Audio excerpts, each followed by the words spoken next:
Hello, I want to immigrate. Amelia stood at the window, handing all the prepared documents to the staff member on the other side. Quickly, the staff member stamped the documents she had submitted and then pulled out another form to give to her. Ma'am, the procedures will be completed in 15 days. Please wait patiently. Amelia nodded and turned to walk out the door, only to suddenly hear the hushed murmurs of the staff behind her. Did I see that right, Mrs. Quincy is immigrating?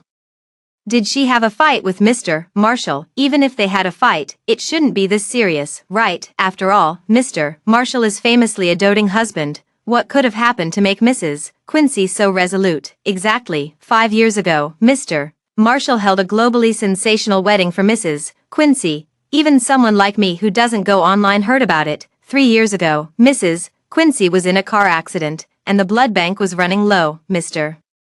Marshall defied everyone's objections and donated over half of his own blood to snatch her back from the jaws of death. A year ago, Mrs. Quincy disappeared for just an hour, and Mr. Marshall mobilized all media to search for her worldwide. Now, Mrs. Quincy is leaving like this behind his back. He's going to go crazy. Listening to the chatter around her, Amelia pursed her lips, the self-mockery in her eyes growing deeper. Yes, everyone knew Marshall loved her deeply.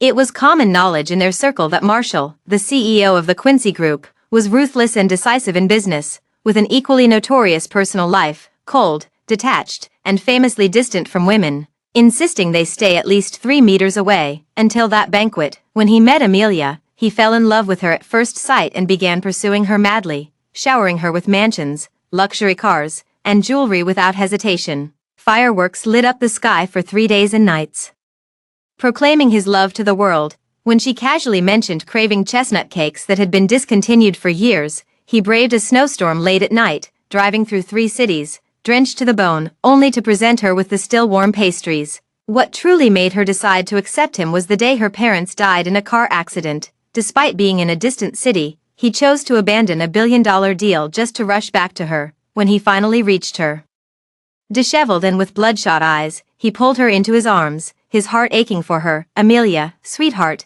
you still have me. I'll always be by your side. Amelia felt her heart skip a beat as she saw the deep affection in his eyes. It's him. Amelia silently told herself in her heart, yet this very person, who had only her in his heart, succumbed to temptation 3 months ago and became entangled with the sister of his best friend, who was staying at their home. The traces of their affair were everywhere, on the sofa in the villa, in the kitchen, and on the bed. Marshall thought he had hidden it well, but he forgot that walls have ears. At the moment she learned the truth, she felt pain, despair, and doubt, but in the end, she accepted the heartbreaking reality and decided to leave for good. The Quincy family has a 3-generation military background, so no member of the Quincy family is allowed to travel abroad, including Marshall.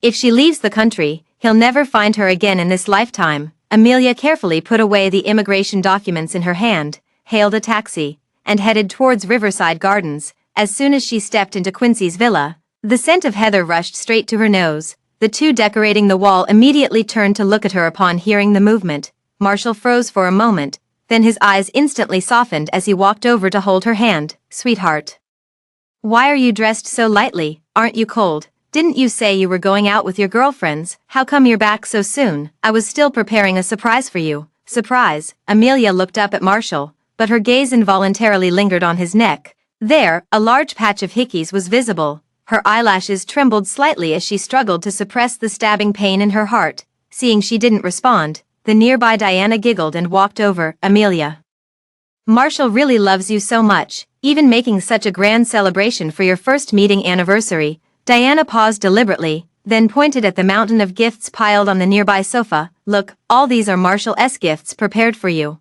Amelia followed Diana's gaze, only to first notice the spreading wet stain beneath the pile of gifts. In that instant, she felt as if struck by lightning. The scent upon entering and the present stain now completely confirmed the truth she had just guessed. Love her. Marshall's so-called love for her was to prepare gifts while simultaneously making love with Diana on the couch, even passionately enough to soak a large section of it. The pain of being torn apart from the inside is nothing compared to this. Marshall didn't notice Amelia's unusual behavior, simply fastening the pre-prepared necklace around her neck with a voice so tender it could drown one in sweetness. Sweetheart, happy anniversary of our first meeting. I've also prepared a candlelit dinner. Amelia trembled all over and shook her head. I won't eat. I don't feel well. Now, every second spent with Marshall is torture for her. She had said it from the beginning. She had emotional purity standards and couldn't accept flaws. Either don't provoke her at all, or if you do, why betray her in the end? Marshall heard her say she wasn't feeling well and immediately went into high alert. First, he called several private doctors to examine her. Even after the checkup showed no issues, he still wasn't reassured. He sent an assistant to buy a pile of supplements to nourish her energy and blood, then personally made her a cup of warm milk and coaxed her to sleep. After struggling for 4 or 5 hours, Amelia was finally coaxed to sleep by him, late at night. Amelia suddenly woke up thirsty and was about to go out to get water, but the moment she opened the door, her entire body froze in place. The door to the next room was wide open, and the bright moonlight through the window revealed 2 naked figures entangled on the bed. That necklace today was worth hundreds of millions, and no matter how much I begged, you wouldn't give it to me. Amelia didn't have to do anything. Yet you eagerly presented all the finest things to her, after the passion. Diana still wrapped her legs around his waist, her voice dripping with jealousy. Marshall frowned, pulled away, and sat on the edge of the bed to light a cigarette. Have you forgotten your place? I've said I only love Amelia. If you want to maintain this kind of relationship with me, it has to be in secret. If she finds out, you know what will happen. Diana turned pale, then got up and hugged him from behind with her naked body, saying pitifully, I know you love Amelia, but I love you too. Can't I just be a little jealous? Marshall didn't say anything, just bent down and took out a necklace from the drawer. The same style as Amelia's but in a different color. Don't act so pitiful. I bought you one too, but you can only wear it in secret. If she finds out, our relationship ends immediately. Diana beamed with joy and immediately held the necklace against her neck, which was covered in purple love bites. Thank you, Marshall. I knew you still cared about me. But are you really so afraid of Amelia leaving? Without the slightest hesitation, he replied, yes, I can't live without her. If she leaves, I'll go mad. As soon as the words left his mouth, he pinned her down again, commencing another round of passion. The bed creaked loudly from his movements, and the continuous moans of Diana reached her ears, while Amelia stood in the distance, tears streaming down her face, with reddened eyes. She stared at Marshall's face in the wedding photo on the wall. Marshall, in 15 days. I'll be waiting for you to lose it. Early in the morning, Amelia was startled awake by a commotion. She pushed open the door and only then saw, in the garden of the neighboring villa, a woman with an exhausted face tightly gripping the clothes of the man before her, screaming in anguish, I've loved you for a full 10 years and even bore you several children.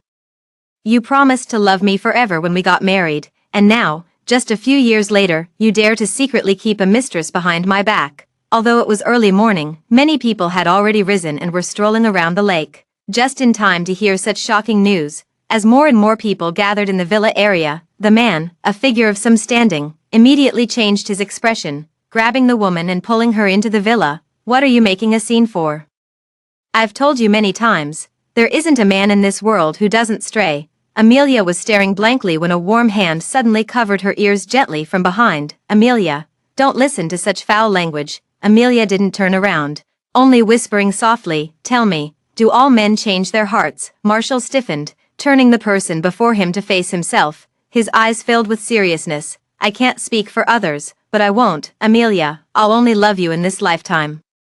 You'll only love me in this lifetime, but a lifetime is so long. Marshall gently embraced her, his warm breath brushing against her ear. Life is so long, yet all I want is you. Amelia finally let out a laugh, though it carried a hint of bitterness. But what if? What if you betray me? If I ever betray you, may I be struck by lightning and die a wretched death. Knowing the full truth, hearing these words pierced her heart with unbearable pain. Marshall, how dare you make such a vicious oath? Aren't you afraid it might actually come true? Marshall chuckled softly. It won't, because no one knows better than I do how much I love you. If you don't believe me, I'll cut out my heart to show you. If you still don't believe me, I'll give you my entire life. Could he really give her his entire life? Then why couldn't he even control his lower half? His body still carried the scent of another woman's passion.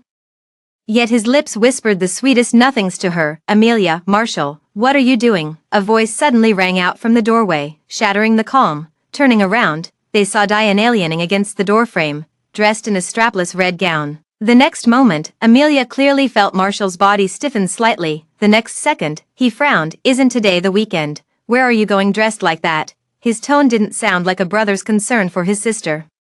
but more like a husband questioning his wife about to go out, even jealous of how charmingly she was dressed. Hearing the jealousy in his voice, Diana smiled coyly. Our company is hosting a social mixer. I'm going to scout for a boyfriend.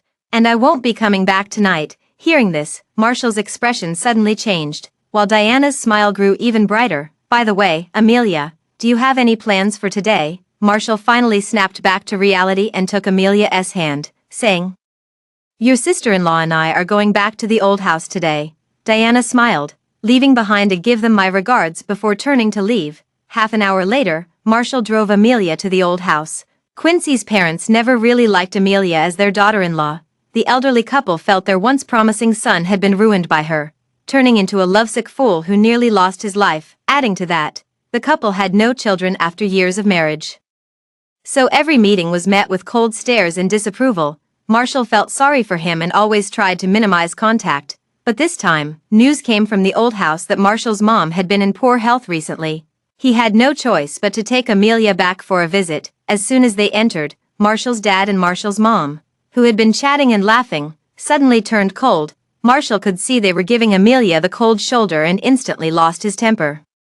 If you keep this up, Amelia and I won't come back again. At these words, Marshall's dad slammed the table in anger. How dare you? What kind of talk is this? Are you abandoning your parents for a woman? Marshall held Amelia's hand, refusing to back down. I've said that Amelia is the love of my life. I'm afraid even raising my voice at her might disturb her.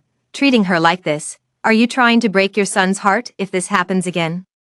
I'll consider myself without a family from now on. No one expected Marshall to be so resolute. The atmosphere in the living room instantly turned deathly silent, yet, Amelia felt not a trace of emotion as she looked at the man who was now fiercely defending her. Seeing that her son was serious, Marshall's mom relented. All right, let's eat first. At the dining table, the only sounds were the clinking of utensils and the occasional cold snort from Marshall's mom. Amelia's hand holding the chopsticks stiffened. She knew this was a sign that Marshall's mom was about to lecture her. Sure enough, the next second Marshall's mom put down her chopsticks. We won't interfere with other matters. But shouldn't you at least give us a grandchild? You can't just cut off our family line. Marshall immediately put down his chopsticks too. I've told you before, Amelia is afraid of pain. I won't let her endure the agony of childbirth for me. I'd rather remain childless for life. Marshall's dad, Marshall's mom. Upon hearing this, they couldn't bring themselves to eat another bite. Just as the group was about to argue again, Amelia suddenly spoke up. In half a month, Dad, Mom. In half a month you'll have a grandchild. These words left everyone staring at her in shock. Amelia, Marshall grabbed her hand. Didn't we agree not to have children? You don't have to sacrifice for me. Amelia looked at his righteous and solemn expression, her lips curling slightly. She did say they would have a grandchild, but never specified it would be hers. She'd be abroad in half a month anyway. Since he was so fond of Diana, sleeping with her multiple times daily, it was only natural for her to bear the child. So she smiled and said, It's an elder's wish, it should be fulfilled. Marshall looked at her so sensible demeanor and suddenly felt a twinge of unease in his heart. Her sensibility was strangely excessive. Marshall's dad, Marshall's mom finally turned their anger into smiles. That's more like it. Marshall still felt something was off and was about to ask further when his phone suddenly vibrated. He glanced at it, and his expression subtly changed. Amelia was sitting close enough to catch a glimpse. It was from Diana. Marshall. A guy has taken a liking to me and asked for my contact. Should I give it to him? She counted down the seconds in her heart. 1, 2, 3. Finally, at the third second, Marshall stood up. Sorry, Amelia, I have something urgent at the office. Take your time eating here, and I'll come pick you up once I'm done. Without waiting for Amelia's response, he hurriedly left, not even taking his coat. As soon as Marshall left, Marshall's dad and Marshall's mom immediately dropped all pretense. Their faces twisted with disdain as they began to berate her. How many years have you been married now, yet your belly remains empty? Aren't you ashamed of yourself? Your family is of low status, and both your parents are dead. If it weren't for Marshall's affection, do you think you could have become Mrs. Quincy? Marrying you was the worst luck in 8 lifetimes. What's with those red eyes? Don't even think about complaining to Marshall later. What wife doesn't get scolded? My son is so busy. Don't you dare bother him with such trivial matters. From morning till afternoon, Amelia was scolded for a full 5 hours. It wasn't until evening that Marshall finally came back to pick her up. The car was smoothly driving on the way home when suddenly Amelia spoke up. Have you finished all your work at the company? Marshall was taken aback for a moment, then replied gently, "It's all done." As he spoke, his index finger resting on the steering wheel tapped it lightly. It was an unconscious gesture he made when in a good mood. Perhaps noticing her prolonged silence, Marshall belatedly asked, "Did Mom and Dad give you a hard time after I left?" Amelia was about to speak when she suddenly spotted a pair of torn polka-dot stockings beneath the passenger seat. She knew he left to find Diana, but she never expected they would actually. In the car, they had been married for 5 years, and when it came to intimacy, she had always been quite conservative. Afraid he might find her dull, she once blushed and asked if he wanted her to change, but he just smiled, pulled her into his arms, and kissed her repeatedly. "Sweetheart, you're the only one who stirs my heart, even if you were dressed in rags. I'd still be utterly smitten. Don't force yourself to do things you dislike for my sake. Someone who loves you will always be moved by you as you are." But the one who was once so pure-hearted towards her was secretly having such a wild time with another woman. Amelia's eyes reddened. "What do you think?" Marshall had no idea that his affair with Diana had long been exposed in front of her, and mistakenly thought she was crying because of grievances from her parents. He immediately hit the brakes and pulled her into a comforting embrace. "I'm sorry, Amelia, it's my fault for leaving you behind. I promise I'll never let you suffer like this again." Amelia was held tightly by him, yet all she felt was suffocation. She pushed him away, barely holding back her tears. "Let's keep driving." After all, they had no future together. After arriving home, Marshall went to park the car first. Amelia stepped inside and saw Diana already changed into a nightgown, sitting on the sofa with snacks, watching TV. She paused and deliberately said, "Didn't you say you had a mixer today and wouldn't be coming home?" Diana curved her lips and pretended to be shy, saying, "Oh, Amelia, I forgot to tell you. I actually had a fight with my boyfriend, so I went to the mixer on purpose to annoy him. When I told him, he didn't seem to care at all, but the moment I arrived at the ball, he showed up right after and dragged me away." As she spoke, she deliberately flipped down her collar to reveal the dense array of hickeys underneath. Giving Amelia a provocative glance, "I really didn't expect him to be so jealous. He went at it with me 3 times right in the car." Amelia listened to her words, her nails digging deep into her palms, the pain spreading throughout her body. She took a deep breath. "Since when did you have a boyfriend? Why haven't I heard you mention him before?" Diana looked up with a faint smile and said casually, "Just 3 months ago." Diana moved into Quincy's place exactly 3 months ago. When she had just started working in this city, Marshall's brother was worried and asked him to take extra care of his sister. Turns out, she had been fooling around with him since the very first day she moved in. Amelia was breathing heavily and about to speak when suddenly a pair of large hands grasped Amelia's shoulders from behind. Marshall walked in and said gently, "Amelia, you've been tired all day. I'll go draw your bath. After washing up, you should rest early, okay?" Amelia was thus ushered into the bathroom. Just as she was about to undress and wash away the day's exhaustion, she realized she had forgotten to bring a change of clothes. The moment she opened the door, a glaring scene abruptly forced its way into her sight. Not far away, Marshall roughly and hastily tore at Diana's nightgown while pinning her tightly against the sofa. His large hands gripped her waist as scattered kisses trailed from her collarbone downward. Diana clutched his shoulders, arching her neck with continuous soft moans. Gentler, Amelia is still showering. Didn't you have enough in the car today?" Marshall claimed her more forcefully, the girl's gasps gradually laced with sobs. "Shut up. Just try seeing another man in the future." Diana curled a smile at the corner of her lips, then, as if noticing something, seductively lifted her eyes, provocatively glancing at Amelia, who stood frozen at the doorway. "All right then, I won't go. Aren't I completely yours already? Such a jealous king." Amelia couldn't take it anymore. She grabbed her change of clothes and slammed the bathroom door shut again. She submerged herself entirely in the water, her mind flooded with the scene from moments ago. 5 years ago, they went on a honeymoon trip to an island. Just because she glanced at a man with abs by the beach, his face darkened, he pulled her back to the presidential suite.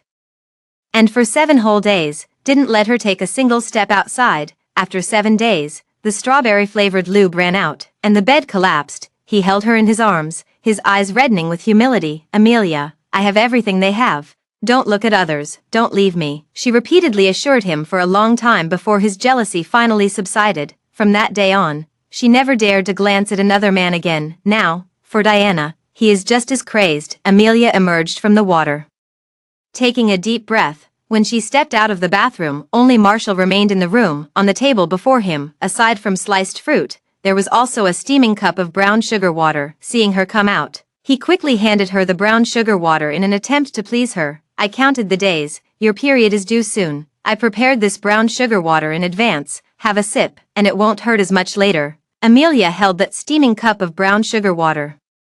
Yet not a shred of warmth reached her heart. She couldn't understand how his acting could be so flawless. Fresh from another woman's bed, he could instantly transform into the loving husband who adored her deeply. This question coiled around her heart, robbing her of sleep throughout the night. Just as she was drifting off to sleep, the deeply slumbering Marshall suddenly called out, "Amelia!" The next moment, he was abruptly startled awake, frantically groping around in confusion.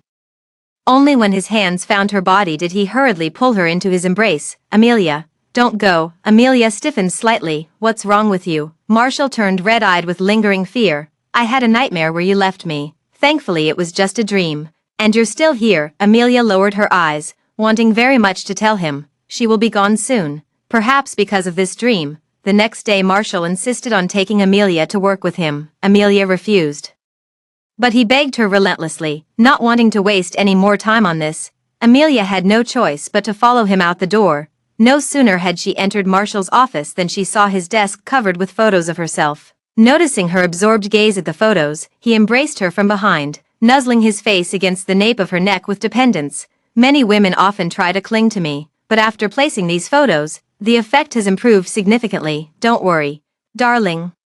Your husband keeps himself very clean." Amelia lowered her eyes to look at him without saying a word. Just then, the assistant knocked on the door to remind him that the meeting was about to start. Marshall reluctantly held her for a while longer before turning away to attend to his work, letting Amelia explore around first. Amelia wasn't in the mood to wander, but she didn't want to stay in his office either, so she walked around each floor. And around noon, she suddenly received a call from the immigration office. "Miss Amelia, we need you to personally come to the immigration office to sign a document." Amelia was about to speak when a familiar voice suddenly came from behind. "What immigration?" Amelia whirled around just in time to see Marshall standing behind her with a drastically changed expression. The moment she hung up the phone, he rushed over and grabbed her hand. "Amelia, who's immigrating?" Amelia remained expressionless. "It's a classmate of mine. She's planning to emigrate and wanted to meet up before leaving." Perhaps because her expression was too calm, Marshall never considered the possibility she might be lying. But he still hugged her tightly, frightened. "I thought it was you. You scared me to death." Amelia gave a faint smile. "It's just emigration. Why such a big reaction?" Marshall felt his heart pounding wildly as he helplessly explained. "Amelia, you know my family background. 3 generations in the military. We can't go abroad." After a pause, as if still uneasy, he repeatedly reminded her, "If I do anything wrong, you can hit me, scold me, even kill me. Just don't emigrate abroad, because then I'd never be able to find you, and that would be worse than death." Held tightly in his arms, Amelia merely smiled faintly and said, "I understand." Perhaps sensing something unusual, Marshall spent the next few days keeping Amelia by his side, never leaving her for a moment. Even when a friend opened a new club and invited their circle for a gathering, he wanted to take her along as well. With him watching her like this every day, Amelia had no idea how to sneak away to sign the immigration papers. So she simply followed him. As soon as they entered the private room, a group of brothers immediately surrounded them. "Sis-in-law, just relax and enjoy yourself today. We know you prefer quiet. So we've switched all the music to piano pieces and cleared out the whole place." "That's right, sis-in-law. We've also prepared some desserts for you here." Marshall arranged them. "All your favorites. Come, sis-in-law, sit over here. The fruits are all washed and cut." Marshall watched them and couldn't help raising an eyebrow. Since when did you all become so good at pleasing people? Who in the world doesn't know that sis-in-law is Marshall's beloved? If we don't please sis-in-law, Marshall won't want to hang out with us anymore. Right, exactly. Everyone knows Marshall forgets his brothers once he gets a wife. We brothers can only suffer in silence and join Marshall in spoiling his wife rotten. The room erupted in laughter instantly. Just as the atmosphere was at its peak, a petite figure suddenly walked in. It was Diana. The manager quickly stepped forward to stop her. "Sorry, miss, the club has an important guest today and isn't accepting other visitors." Diana pushed him away and walked in without hesitation. "Amelia, Marshall, so it's you two who booked the place. What a coincidence. Mind if I join?" Without waiting for a response, she walked over and sat down next to Amelia. Then, under the dim lighting, she pulled Marshall's hand beneath her skirt. Amelia trembled slightly and couldn't help but glance at Marshall. The moment Diana appeared, his expression changed as if he wanted to send her away. But the instant his hand was pulled under her skirt, he closed his eyes, his slender fingers moving faintly. At that moment, Amelia felt as if she could barely breathe. She struggled to control her emotions, pretending not to have noticed anything. Midway through the gathering, Amelia got up and went to the restroom. She splashed cold water on her face over and over, trying to sober up, until a provocative voice suddenly appeared beside her. "Amelia, I don't mean to be harsh, but you're still so young, you should dress up more and not always be so conservative." Amelia looked up and saw in the mirror Diana with a hint of disdain in her eyes. "Look at me." She flung open her coat, revealing the fox-themed lingerie beneath. "They say men are visual creatures, ruled by their lower instincts. Want to make a bet? If I tell him I'm wearing this, do you think Marshall will keep accompanying you? Or, secretly can't wait to have me right here?" Amelia trembled slightly, remained silent, shook the water off her hands, and returned to the private room. Before long, Diana also walked in. "Just as I passed by Marshall, I quietly tapped on his phone." Marshall glanced at his phone, and though the message was brief, it made his Adam's apple bob slightly as his eyes darkened abruptly. Then he casually tossed his phone into his pocket and suddenly stood up. "Amelia, I need to step out to make a phone call. Stay here for now, I'll be back soon." Without waiting for her response, he hurriedly stood up and left, and not long after, Diana also excused herself and left. Watching the two figures disappear into the distance, Amelia struggled to suppress her breathing, yet the pain in her heart felt like a sharp blade, slicing mercilessly into her soul again and again. The agony was unbearable, and all she could think of was dragging Marshall down into hell with her, making him suffer even more, hurt even deeper. As the night grew deeper, Marshall, who had promised to return immediately that afternoon, still hadn't appeared. A group of brothers exchanged awkward glances, silently looking at each other. Finally, one of the brothers stood up and suggested sending Amelia home first, explaining that Marshall might have been held up by something. Amelia only felt it was ironic. What else could possibly hold him up? Diana aside, but she said nothing, silently leaving the private room. A group of brothers eagerly escorted her to the car, but as soon as she got in, she realized she had forgotten her bag. Just as she was about to return to the private room to retrieve it, she suddenly heard a long sigh from inside.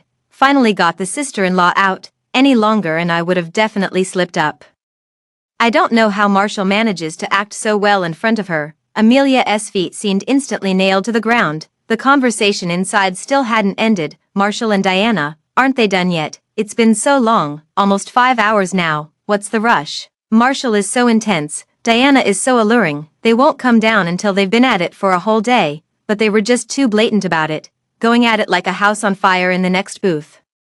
I even heard moans in the middle of it. Luckily, I was quick-witted enough to have someone turn up the music, so sis-in-law didn't notice. You have no idea how nervous I was just now. What's there to be nervous about? After you've done it a few more times like me, you'll get used to it. Marshall finally has a woman by his side that he actually fancies, instead of just orbiting around sis-in-law all the time. Of course, we gotta help him out.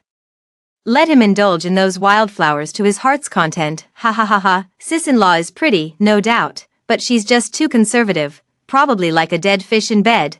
Come on, what man doesn't love a thrilling seductress? The rest of the words Amelia could no longer make out. A buzzing filled her ears as she stumbled dazedly forward. So everyone had known. They had all kept it from her alone. These so-called brothers, who treated her with surface-level courtesy, had secretly been helping Marshall cover his tracks while openly mocking and humiliating her. Her heart felt as if invisible hands were tearing it apart, and unbearable agony radiated through every limb. The heavy rain poured outside, yet she seemed completely unaware, walking forward step by step like a soulless zombie. She walked alone to the immigration office, signed the papers in a disheveled state, then she walked back home alone and shut herself tightly inside her room. After that day, Amelia developed a high fever. Marshall discovered it the next day when he returned. By then, Amelia was already burning with fever, delirious to the point of not recognizing anyone. He was so terrified it nearly took half his life, frantically carrying her to the hospital. Fortunately, it was just a minor flu. After a day and night on and 4 drip, she regained consciousness. Marshall was still overwhelmed with fear. Not only did he reserve the entire floor, but he also stopped going to the company. staying by her side without leaving for a moment. Until that day, the assistant pushed the door open and said an extremely important client had come to visit and insisted on seeing him. Marshall frowned and was about to refuse when the assistant quickly whispered something in his ear. His expression changed slightly, and in the end, he released Amelia's hand. "Amelia, Before he could finish, Amelia closed her eyes and calmly interrupted him. "Go ahead." Marshall looked at Amelia's calm expression, and for some reason, his heart suddenly ached. He wasn't unaware of the strangeness, but he was in a hurry to leave. So he comforted himself by thinking Amelia was just in a bad mood from being sick and that he was overthinking it. He instructed the nurse to take good care of Amelia, told her he would come back to accompany her after finishing his work, and then turned to leave. 3 days later, Amelia didn't wait for Marshall to return, but instead received a call from Diana. Diana's smug voice came through the phone. "Amelia, I have some good news for you. I'm pregnant and going to be a mom, and guess what? The father is your husband. He's been with me these past few days, pampering me like crazy. He carries me out of bed and even hand feeds me. Oh, and the doctor said we can have sex after 3 months of pregnancy." He was so thrilled that he pinned me down on the bed that very night and took me over and over. Plus, no need for condoms with a baby on the way. He went even wilder, trying dozens of positions all night. Exhausting, but so damn good. I loved every second of it. Oops, I might have said too much. Amelia, you're not mad, are you? And don't blame Marshall. After all, compared to a fever, his child is way more important, right? Diana's words were dripping with venom. Under normal circumstances, she thought, this would have crushed her. Perhaps she had long been numb to the pain. For now, hearing these words, not a single tear could fall from her eyes. She said nothing, asked nothing, only silently pressed the record button. "Marshall, I'm very curious about how you'll feel when you hear this recording." Amelia was discharged from the hospital on her birthday, a doubly joyous occasion. Marshall splurged extravagantly, booking the city's most luxurious hotel to celebrate Amelia's birthday. The opulence of the banquet left arriving guests gasping in awe and envy. Marshall's group of brothers also meticulously prepared birthday gifts for her, yet she showed little interest, as after the previous incident, she had lost all fondness for Marshall's band of brothers. But those people didn't think much of it, assuming she was just lacking energy after recovering from a serious illness. Soon it was time for the cake cutting and wish-making ceremony. Marshall wrapped his arms around her, holding her hand as they cut the cake together while asking her, "Amelia, it's your birthday today. Do you have any wishes?" If it were before, she would have shaken her head and said no, because back then she felt that as long as he loved her, it was enough. But now she has a very strong desire to leave him and never see him again.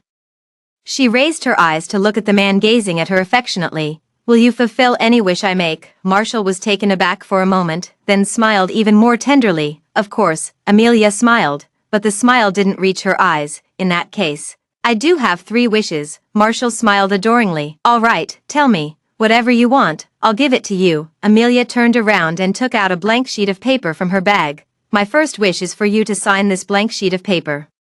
Upon hearing this, everyone gasped in shock. Everyone in the circle knew that given their status, signing on a blank piece of paper was their greatest taboo. If exploited by those with ill intentions, the consequences would be unimaginable. Marshall, how could someone as cautious as him possibly sign it, unless he's gone mad? To everyone's astonishment, Marshall just gave a doting smile, then promptly signed Amelia's proffered white paper without a moment's hesitation. "Good girl, it's done."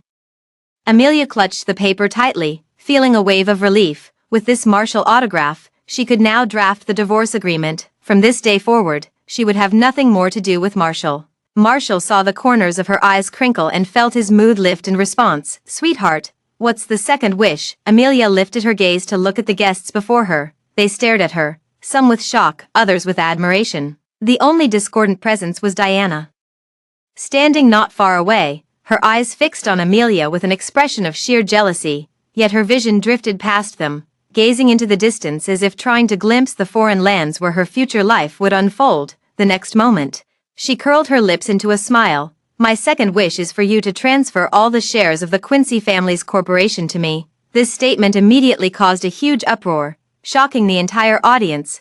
Marshall's shares are worth hundreds of billions. Even if he dotes on his wife, it's impossible for him to transfer all of them to her. Yet Marshall immediately called his lawyer, instructing them to transfer all his shares without exception to his wife Amelia immediately. Amelia looked at the electronically signed and stamped share transfer document on her phone, feeling elated. Selling these shares would ensure a carefree life abroad for her, more than enough to last 10 lifetimes. Marshall held her lovingly in his arms. Sweetheart. I'm penniless now, working for you. You can't abandon me. Amelia pursed her lips, about to speak, when a sudden exclamation erupted from the crowd. Oh no, someone fainted. Marshall looked up and saw that the person who had fainted was Diana. His expression changed abruptly, and he was about to rush forward when reason made him remember something again. He turned back to Amelia, saying, Amelia, I'll take her to the hospital first. You stay here and have fun, for the last wish. Just text me. Gone. Marshall didn't catch it clearly. What? Amelia shook her head. Never mind. You can go. Watching him carry Diana and hurry away, Amelia smiled faintly. Marshall, my third wish doesn't need you to fulfill it for me anymore. Because of that wish, which is to leave you completely, just 3 more days, and I can do it. In the evening, Amelia had just returned home when she received Marshall's call from the hospital. Amelia, I'm sorry, Diana. She's not well and needs to stay in the hospital for a few more days. His brother asked me to take care of her, and I can't go back on my word. I need to stay at the hospital to look after her these days, so I won't be able to come back to be with you. Amelia said very calmly, It's okay, you take good care of her. Marshall, from now on, you can always be there for her. 3 days left before departure, Diana suddenly sent Amelia a video. In the video, the same birthday party venue. Diana stood in the center surrounded by piles of gifts, wearing a princess dress and a crown. Marshall hugged her from behind and affectionately kissed her earlobe. Happy birthday, little princess. What's your wish? Diana lifted her chin arrogantly. I want to be like Amelia. No matter what wish I make, you have to fulfill it for me. Marshall pinched the tip of her nose affectionately. All right, we'll fulfill all our little princess's wishes. Amelia did not reply, silently saved the video.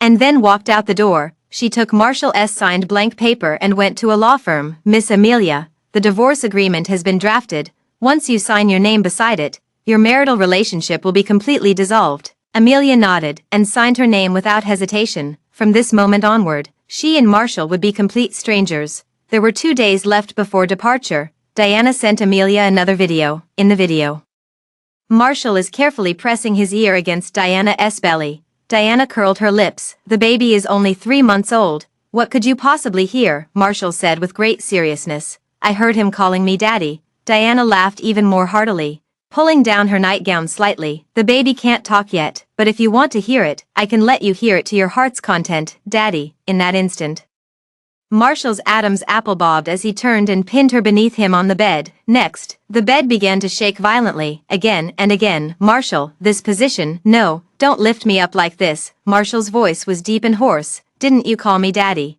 This is how a father holds his good girl. Amelia still hadn't responded. She made a call to her lawyer and sold all the shares Marshall had gifted her. Then she went to the bank, withdrew a portion of the money, and exchanged it into foreign currency. On the day of departure, Amelia woke up very early. She was busy with 3 tasks to accomplish. The first thing she did was gather all the gifts Marshall had given her over the years and gave them away for free to the servants in the villa. The servants were both delighted and puzzled, as these gifts were all priceless treasures. Amelia smiled happily. I've had some very good news recently and wanted to share my joy with everyone. Don't feel burdened.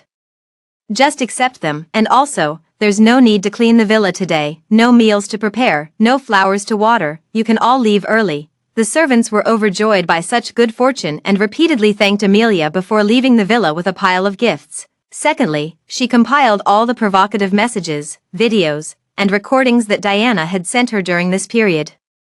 For the messages, she had 1 million copies printed and scattered across the city using drones. As for the videos, she had them projected on the giant advertising screens downtown, playing on loop throughout the city. She arranged for 10,000 loudspeakers to continuously play the recording in the square. Third, she packed all her luggage and placed the divorce certificate on the table. At that moment, her phone suddenly rang. It was Marshall calling. His tone remained gentle. Amelia. I'll be done with my work soon, and I'll come back to be with you once I'm finished. Amelia responded with a hum. I just happened to have prepared a surprise for you. Marshall sounded quite expectant. Really? What surprise has my sweetheart prepared for her husband? Amelia said calmly. You'll see it as soon as you get back. Perhaps, if the timing is just right on the way, you might see it too. Those text messages, videos, and recordings, Marshall hung up the phone full of anticipation. Amelia simply walked out with her packed suitcase. On the tree-lined path, she encountered a few neighbors. They greeted her warmly. "Amelia, going on a trip?" Amelia nodded enthusiastically in response. "Yes, going out to play. Just that she would never return again. The sunlight was just right today." Amelia carried her luggage and boarded the car to the airport without looking back. In the hospital, Marshall looked at Diana on the hospital bed, his tone carrying a hint of reproach. "You're pregnant, why are you running around? What if something happens to the baby?" The woman on the bed, as if she hadn't heard, hugged his waist and coquettishly said, "All right, I got it. I didn't see you just now. I thought you didn't want me anymore." By the end of it, her eyes were slightly red, but Marshall wasn't buying any of it. He pushed her away abruptly, gripping her chin, his tone carrying a hint of warning. "I told you long ago that as long as you don't say anything inappropriate in front of her, our relationship can continue. Besides, you're carrying my child now. Stop thinking about all these unnecessary things. Focus on taking care of the pregnancy. I need to go back for a while." After saying this, Marshall released his grip and walked out the door. Diana flashed a hint of unwillingness in her eyes, quickly grabbing his arm, her voice laced with pleading. "Do you really have to leave now? This is when the child needs their father the most." As she spoke, her fair fingers slid down from his chest, a touch of seduction creeping into the corners of her eyes. Marshall swallowed hard, and the next moment, he cupped the back of her head and leaned in for a kiss. Soon the woman's moans and the man's muffled groans intertwined, faintly audible through the door crack. They made the nurse on rounds blush and quietly retreat. Late at night, Marshall changed into fresh clothes and left the hospital. As Riverside Gardens drew nearer, Marshall felt an increasing weight of guilt in his heart. In the afternoon, he had called Amelia to say he would come back to accompany her in the evening. But he only returned just now. Who knows how upset she must be by now, and she even mentioned preparing a surprise for him on the table. He irritably ran his hand through his hair while gripping the steering wheel. When his gaze suddenly caught sight of the apology gift on the passenger seat beside him, it was a new watch he specifically called his assistant to pick for Amelia on his way home. It was also something Amelia had casually mentioned wanting to buy a long time ago. It could also serve as compensation for her birthday and for his recent neglect of her. Marshall stared at the gift for a long time, only snapping out of it when the gate of Linjiang Garden opened, then hurriedly drove toward the villa. He didn't have time to close the car door, hastily carrying the gifts as he strode toward the house. Amelia, slap. The moment the living room light was turned on by Marshall, he froze in place. The entire villa was empty, with no one else there except him. He could not only clearly hear the sound of the clock's hour hand moving on the wall, but also the sudden rapid beating of his own heart. Marshall stood frozen in the entryway for a long moment before finally lifting his stiff legs to walk toward the living room. At a glance, he spotted the vibrant red on the table. Marshall remembered Amelia's words and hurried toward the table. When he finally read the words on the red booklet, Marshall suddenly dropped the gift he was holding onto the floor. The fragile box instantly shattered into pieces, its fragments scratching the watch face inside. Marshall felt darkness clouding his vision in waves. Struggling to steady his trembling hands, he picked up the divorce certificate on the table. The moment his fingers touched the embossed seal of the divorce document, all his strength drained away. The man who dominates the business world now lacks even a shred of courage to stamp this divorce certificate. "Sir." It wasn't until the butler's voice sounded that Marshall snapped back to reality and tucked the divorce certificate into his pocket. He looked up at the butler and saw him standing there with several servants, holding some items in their hands. "Sir, Madam gave us many gifts when she left today. She said she wanted to share her joy with us. We thought the gifts from the madam were too valuable, so we intended to return them to her, but the madam insisted we keep them. We felt uneasy holding on to them, so we thought it best to let you handle it." Marshall could no longer hear anything. His vision was fixed solely on the gifts in the hands of the butler and the servants. All those were gifts he either meticulously crafted or carefully selected to give to Amelia. She had once treasured them so dearly. Why did she suddenly not want them anymore, and even gave them all away to others? As he touched the divorce certificate in his pocket, he suddenly felt it burning hot. His hands trembled uncontrollably from the scalding heat, yet his voice remained eerily calm. A calmness even he found hard to believe. "Uncle, you said Madam went out today. Do you know where she went?" He had to find her, had to ask her for an explanation. Why did she suddenly divorce him when they were doing so well together? Just suddenly abandoned him. The people across from each other exchanged glances. We don't know either," We only saw the lady leave happily at the time and didn't think to ask more. Marshall took a deep breath and motioned for them to place the gifts on the table nearby. The butler and servants quietly left after placing the gifts in order. Marshall gazed at the pile of gifts covering the table, his eyes dark and unreadable. It was at this moment that Marshall noticed a piece of paper still pressed beneath the pile of gifts. As he pulled out the paper and was about to discard it, the handwriting on it suddenly caught his eye. Amelia's handwriting is as delicate and graceful as she is. Always gentle and serene, no matter how great the difficulty she faces, she remains remarkably composed, yet the paper bears several punctures from the pen's tip.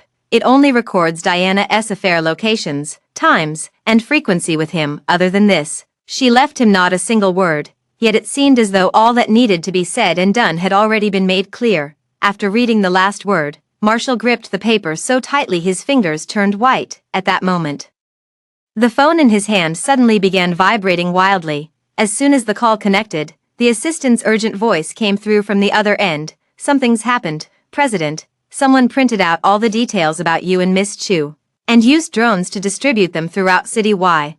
Although most of the drones have been intercepted by our team, many people have already seen them. Many shareholders have called to ask what's going on. Marshall suddenly clenched the paper in his hand, crumpling it. Get PR and legal to suppress this matter immediately. I don't want to see or hear about this matter anywhere again. With that, he abruptly hung up the phone, then cast a deep glance at the paper in his hand. Finally, he crumpled the paper into a ball, stuffed it into his pocket, and turned to walk toward the main door. The black car roared back to life, like a dark arrow piercing through the curtain of rain. The car finally came to a steady stop at the hospital entrance. Marshall didn't even have time to close the car door before striding toward the hospital entrance.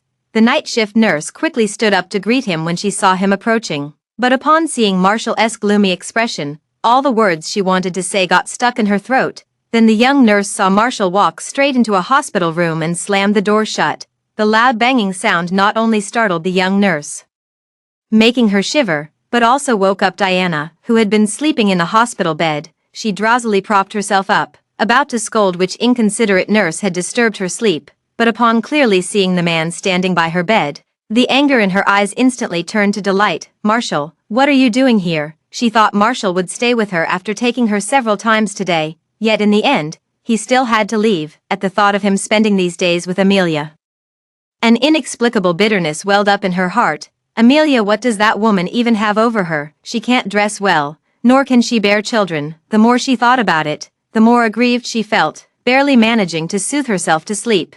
Yet not long after, Marshall actually came to accompany her again. Indeed, he still had her in his heart. Thinking of this, Diana couldn't help but feel smug and reached out for him to hold her, but instead of the expected embrace, she suddenly felt a tight grip around her neck. Marshall gripped her neck, his usually indifferent eyes filled with rage. I said I only love Amelia. If you want to maintain this relationship with me, it can only be in secret. If she finds out, our relationship ends immediately. Diana, where did you get the audacity to provoke her to her face? His tone grew colder, and the strength in his hand increased. Diana paled, struggling desperately while tearfully explaining, No, I didn't.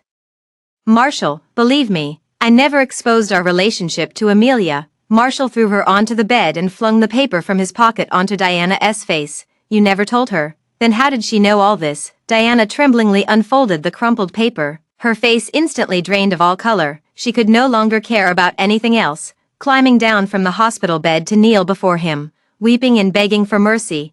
Every word she spoke was a plea in her own defense. She had only done it because she loved him too much. She never expected Amelia to leave directly after finding out. Marshall just looked down at her coldly like that. You love me, but I don't love you. If you hadn't taken advantage of my drunkenness to climb into my bed, how could we have ended up like this? Diana, who had been sobbing, suddenly stopped crying. She looked up at him in a daze. You don't love me. How dare you not love me? She suddenly went mad, screaming at him with heart-wrenching agony. She had devoted her entire youth to the man before her. She had even given him her most precious virtue as a woman. She had even conceived his child. He actually doesn't love her. Watching Diana act like a madwoman, Marshall suddenly remembered the woman who had screamed at her cheating husband in the neighboring villa that day. He bent down and pinched her chin, squeezing it so hard it nearly dislocated. What kind of person do you think you are, to demand my love? If it weren't for Amelia being infertile, Do you think you'd still be alive today? You would have been torn limb from limb the very next day after climbing into my bed, at that cocktail party. He was persuaded by business partners to drink a few more glasses, and Amelia had always disliked the smell of alcohol. He just thought about resting in the guest room for the night, waiting for the alcohol smell to fade before going to the master bedroom. But when he woke up from his drunken state, he found a completely naked Diana lying beside him. At that moment, he was both furious and terrified. What angered him was that he never expected his friend's sister to be so bold as to dare climb into his bed. What he feared was that Amelia would feel sad and heartbroken upon finding out, or even leave him. At that moment, he had only one thought: to eliminate Diana, but Diana knelt on the ground, pleading with him desperately. Meanwhile, his parents called again, pressuring them to have a child, but Amelia can't bear children. After hanging up the phone, he sat in the room and smoked all night. Somehow, Diana came to mind. If Amelia can't bear children, then let Diana do it instead. As long as the child was born, he would concede some benefits to the Chu family, letting them send Diana abroad, treat that child as if it were born between him and Amelia. He thought so, and acted accordingly. Originally, everything was progressing according to his plan, but now everything has been ruined. Marshall's heartless words made Diana instantly lose all her strength. She let go of her hands in despair and lowered her head. She had always thought that Marshall didn't drive her away back then because he had developed a desire for her body. Although she was the daughter of the Chu family, she was brought back to the Chu family under the name of an illegitimate child. Upon arriving at the Chu family, she discovered that apart from the eldest brother being a legitimate child, there were over a dozen illegitimate children like her. Diana's dad was busy sleeping with women all day, while her mother was constantly scheming how to extract more money from Diana's dad. This made her deeply aware that in wealthy families, love is the cheapest commodity. Diana consequently abandoned all illusions about love. It's not bad if she can keep him with her body, but later, he treated her better and better, even repeatedly abandoning Amelia for her. Diana's heart gradually softened, and the desires in her heart grew increasingly greedy. She not only wanted to bear his child but also to marry him, to make him completely hers from head to toe. But now he heartlessly told her that the only reason he kept her was because Amelia couldn't bear children. Marshall gradually revealed a ruthless glint in his eyes, yet his voice remained cold and calm. Go for the surgery first thing tomorrow morning. After all, Amelia had already left, so the child in Diana's womb was no longer of any use. The previously lifeless Diana suddenly raised her head, shaking it incessantly. No, don't, Marshall, you can't be so cruel, that's your child too.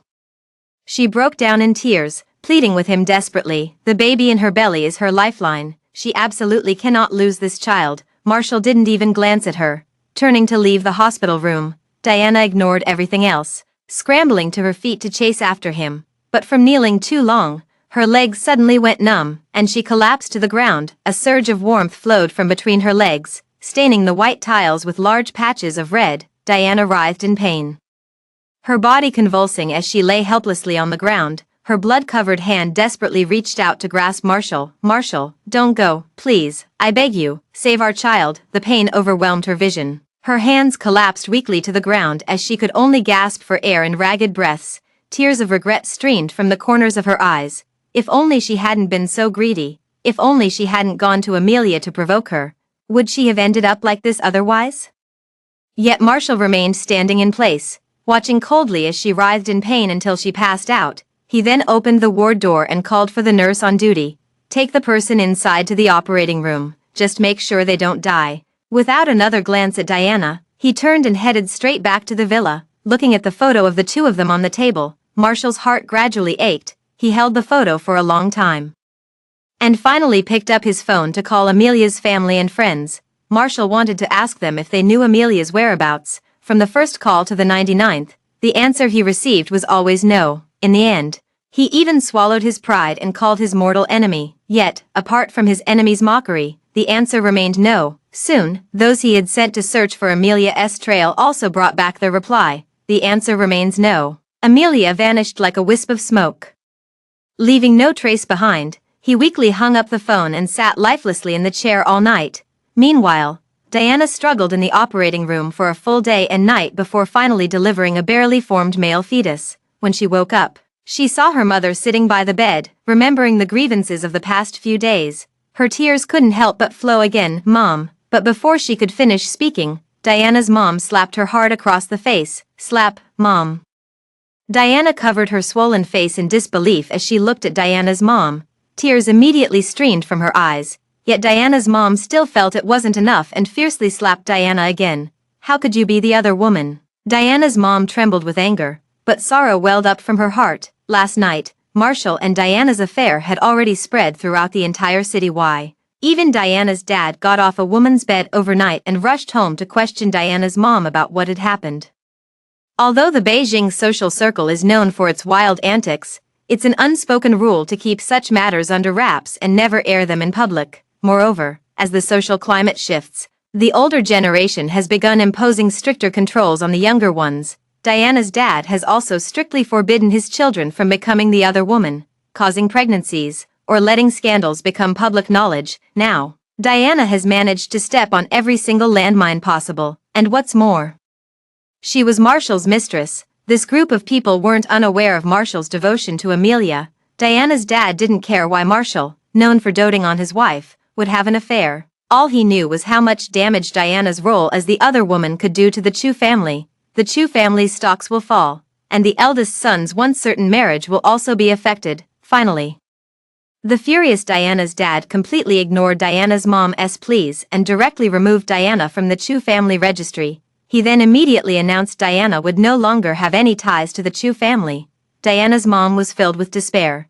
As someone who had been through it, she didn't want Diana to repeat her old path. So from Diana's mom's first day in the Chu family, she had planned everything for her daughter's future, including the choice of her future husband. But now everything has been Diana's fault. Diana's mom suppressed the pain in her heart and threw a card at Diana. From now on, you're on your own. After saying this, Diana's mom left resolutely, ignoring Diana's heartbroken sobs. On the other side, Quincy family villa, Amelia's uncle punched Marshall in the face. Marshall, is this how you treat my niece? Bang! Marshall was caught off guard by Amelia's dad with this punch, stumbling backward several steps from the impact. But Amelia's dad still felt unsatisfied and threw another punch. This caused onlookers to scream in shock, yet no one dared to step in and stop it. Amelia's dad had lived most of his life without ever getting into a heated conflict with anyone over anything. But now, Amelia's dad was so furious with Marshall that his eyes blazed with anger, and his voice trembled uncontrollably. When you begged to marry Amelia, you made it crystal clear that you would never betray her, yet in just a few years, you've done such a despicable thing. Amelia's dad and Amelia's mom retired to the countryside, and apart from seeing Amelia once at the wedding, they had never met Marshall before. This counted as their second meeting, although they rarely met in person. During every holiday, Marshall would call them with Amelia to send greetings and have gifts delivered. Amelia's dad and Amelia's mom finally felt their niece had married the right man, yet now, the nephew-in-law they had held in such high regard not only cheated but also had a child with his mistress. This made Amelia's dad unable to swallow his anger. Amelia's dad even wanted to hit him after saying that, but Amelia's mom suddenly stopped him. Forget it, let's go. What's more important now is to find Amelia. As for Marshall, this nephew-in-law, they acted as if he never existed. Amelia's dad finally stopped, glaring coldly at the man he had beaten to the ground. From now on, we'll act like you don't exist. Amelia will also act like she never married you. Ever since learning about Amelia's divorce and disappearance, Marshall has been in a daze. It wasn't until now that he was finally jolted awake by Amelia's dad's punches and these words. He scrambled to his feet in panic, wanting to chase after them, begging them not to be so heartless. He can't leave Amelia. But as soon as he got up from the ground, everything suddenly went black before his eyes, and he lost consciousness completely. Amelia, in her 7th month in the U.S., she received another phone call from a close friend back home. By then, she was already living a fairly comfortable life with the money from selling her Marshall shares. She directly bought a building on the busiest street in New York. The 3rd floor and above serve as her private space, while the 1st floor is rented out to others for a flower shop, and the 2nd floor is leased to a neighbor for a store. Her daily routine involves sitting on the balcony, watering the flowers, sipping coffee, and reading the newspaper. Amelia took a sip of coffee and couldn't help but frown. Even after all this time, she still couldn't get used to the bitter taste of coffee. She placed her coffee cup on the wrought iron table beside her before answering her friend's call. Apart from greeting her, the rest of the phone call was all about Marshall and Diana. Ever since Marshall discovered her departure and exposed his affair with Diana, Diana had a falling out with. Not only did Diana suffer a miscarriage, but also got Amelia's mom beaten up, finally learning of the situation. The Quincy family hastily paid to have the matter suppressed. Unfortunately, it was still a step too late. These events spread like an autumn breeze throughout the entire city. Why? Because the matter has blown up. Marshall was not only removed from the position of president by the reclusive elder Quincy, but also had all his shares revoked. It was only at this moment that the Quincy family realized Marshall had not only transferred all his shares to Amelia, was also Amelia completely sold out to the Quincy family's rival. In the end, the Quincy family had to pay several times the market price to buy back these shares. With this move, the Quincy family not only lost hundreds of billions in funds but also saw their status in the Beijing circle diminish. If it weren't for Marshall's mom pleading desperately, Marshall would have long been kicked out of the Quincy family. In the end, Marshall's mom still gave him some of her shares out of pity for her son. Meanwhile, the idle Marshall spent his days drowning in alcohol while clutching her photo and calling out her name. As for Diana, after her affair as the other woman was exposed, her family cut ties with her, and the headquarters of the fashion magazine where she worked also fired her. Now she has no other option but to cling tightly to Marshall. Marshall had long lost feelings for her, and the Quincy family would never let her in. In the end, with no way out, she made a scene on the hospital rooftop, saying she could stay out of the Quincy family's door, but she had to get the money. The Quincy family would never give it, so in the end it was Marshall who paid the sum. As a result, Diana drugged Marshall again under the pretense of getting the money, but this time, she wasn't as lucky as before and was directly sent to prison by Marshall, who had sobered up. Amelia felt no emotional ripple after hearing it. After all, Marshall and Diana were just two people completely unrelated to her. She casually chatted with her friend for a few more sentences before hanging up, then stretched and walked toward her room. The next morning, Amelia got up early and went out with her new friend to watch a stage play at the Opera House. The tragic yet beautiful love story of the male and female leads moved the audience to tears. However, Amelia, who had experienced an even more tragic marriage, wasn't moved in the slightest. Although the male and female leads in the stage play were separated due to war, family conflicts, and various other reasons, in the end, the now silver-haired couple still found their way back to each other. And as for her, although she married the love of her life years ago, they had been inseparable for so many years. In the end, Marshall still betrayed her, didn't he? The marriage she devoted herself to wholeheartedly ended in tragedy, to the point where she never believed in love again after that. So when she was dining with friends at a restaurant and someone confessed their feelings to her, she remained as calm as an emotionless puppet, no matter how many sweet words the blonde, blue-eyed guy used to move her. She still mercilessly rejected him. The guy, unwilling to give up, wanted to ask her the reason for his rejection. Amelia was stunned for a moment, then smiled faintly. I don't want to fall in love, and I won't get married again. The young man finally lowered his proud head and walked out dejectedly, carrying the flowers. Only then did her friends snap out of it, quickly pulling her down to sit and eat. Amelia, aren't you being too heartless?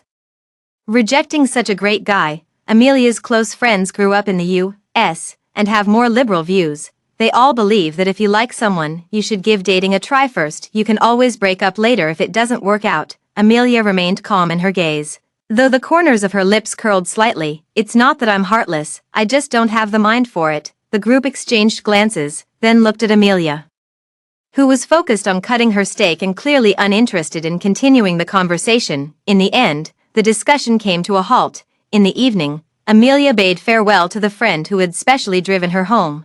Only then did she slowly climb the stairs back to her room. By the time she finished washing up, changed clothes, and stepped out of the bathroom, the housekeeper had already prepared supper on the table. Seeing Amelia emerge, the housekeeper bowed slightly before quietly taking her leave.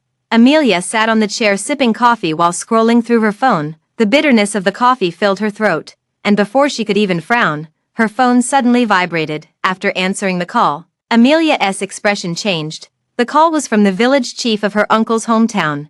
The village chief answered the phone with great difficulty and told Amelia that ever since her aunt learned about what Marshall had done, she had fallen ill. Her uncle was taking care of her aunt while also teaching the village children. They hoped she could come back to see them if she had time. Amelia felt a sting in her eyes after hanging up the phone. From childhood to adulthood, apart from her parents, her uncle and aunt were the ones who treated her best. During these months abroad, her uncle and aunt often called her, reminding her to take care of her health and look after herself. Yet they only shared good news and hid their troubles. Had the village chief not called, she might have remained in the dark for who knows how long. At this thought, she even skipped her late-night snack. She instructed the butler to book her the earliest flight back home tomorrow while getting up to pack her luggage in the walk-in closet. When Amelia's dad, Amelia's mom in the distant countryside saw Amelia suddenly appear before them, they were both surprised and delighted. They quickly pulled her inside and had her sit on the sofa in the living room. "Weren't you doing just fine in America? What brought you back so suddenly?" Amelia placed the gifts on their table as she spoke. "I just wanted to come back and see you all." Amelia's mom sighed. "You silly child. Coming back must have cost you so much money." Seeing Amelia's mom's heartache on her face, Amelia felt a warmth in her heart and grabbed Amelia's mom's hand. "Auntie, I heard you haven't been feeling well these past few months. Tomorrow, I'll take you to the hospital in City Y for a checkup." Amelia's mom immediately waved her hands in refusal. "I'm perfectly fine, don't waste the money." Speaking of the past, Amelia's mom still teared up and repeatedly apologized to Amelia. She said if they had known Marshall would turn out like this, they would never have let Amelia marry him. Amelia had long stopped being angry about these things. Nor did she blame Amelia's dad or mom. After all, she had known for a long time that Diana disliked her. Diana provoked Amelia the very first moment she laid eyes on Marshall. "Amelia, just you wait, he'll end up being mine." Diana's competitive fire burned fiercely, but Amelia couldn't have cared less. After all, at that time Marshall loved her so completely. Even if every man in the world would cheat, Marshall would never cheat, yet reality slapped her hard in the face. Fortunately, when this incident happened, all her friends and family stood by her side, outraged on her behalf. But in such matters, the one who deserves the most blame is still Marshall. If Marshall was unwilling to cheat, then no matter how Diana tried to seduce him, he wouldn't respond, yet he ended up being swayed by Diana's repeated provocations. Amelia insisted on taking Amelia's dad and Amelia's mom to City Y Hospital for a checkup.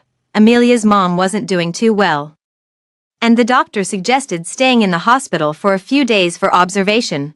So that very day, Amelia immediately arranged for her aunt to be admitted to a VIP ward. To make it easier to care for Amelia's mom, Amelia not only hired a caregiver to assist, she also had someone rent a courtyard house near the hospital, so that Amelia's dad, after taking care of Amelia's mom, would have a place to rest. Amelia's dad and Amelia's mom felt heartbroken seeing this, and secretly gave Amelia money, only for her to quietly return it. Because of this, Amelia's dad, Amelia's mom couldn't say anything more. On this day, Amelia, after handing over the night shift to the caregiver, thought about going out to call someone to pack 4 meals from Suixinuan and deliver them to the hospital. But just as she reached the hospital corridor, a nurse's sudden exclamation came from ahead. "Make way, quickly. There's a critically ill patient needing surgery. Make way, quickly." Hearing this, people in the corridor immediately pressed themselves against the walls to clear the path, watching as several nurses and doctors rushed past pushing a gurney. The moment she saw the patient on the gurney, Amelia froze completely. Is that person up there Marshall? If she hadn't spent 5 years living day and night with Marshall, she definitely wouldn't have recognized him just now. After all, the current Marshall is completely different from how he used to be. His gaunt face was devoid of any color, and his entire body was enveloped in a strong smell of alcohol, making people around him instinctively cover their noses. Amelia pinched her palm and was about to continue walking out when she heard the people beside her whispering, "Did I see that correctly just now? Was that Marshall? How did he end up like this?" He got what he deserved. He was living happily with his wife but had to go and cheat with that daughter of the Chu family.